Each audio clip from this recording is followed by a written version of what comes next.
Welcome to the Rim Break Rodeo. We hope this video helps.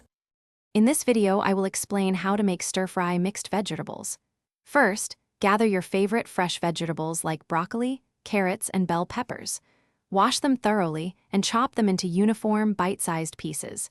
This ensures everything cooks evenly and quickly. Don't forget to mince 2 cloves of garlic and grate about 1 inch of fresh ginger for that essential aromatic base.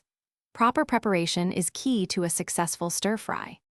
Next, let's create a flavorful sauce that will bring your stir-fry to life. In a small bowl, combine 2 tablespoons of soy sauce with 1 tablespoon of rice vinegar.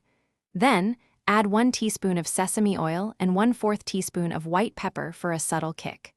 Finally, whisk in 1 teaspoon of cornstarch. This will help thicken the sauce, ensuring it beautifully coats your vegetables. This simple sauce is the heart of your dish. Now it's time to cook. Heat 2 tablespoons of a high smoke point oil, like canola or peanut oil, in a large wok or skillet over high heat. Add your harder vegetables first, such as carrots and broccoli, and stir-fry for about 2 minutes. Then, toss in the softer vegetables, along with your minced garlic and grated ginger. Continue stir-frying for another 3 to 4 minutes until everything is crisp tender.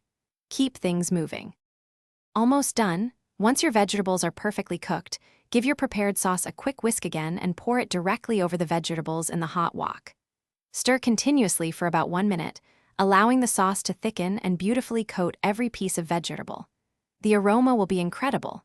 Remove from heat and serve your delicious, vibrant stir-fry immediately. It pairs wonderfully with steamed rice or noodles for a complete meal. Thanks for watching. Consider subscribing if we helped you.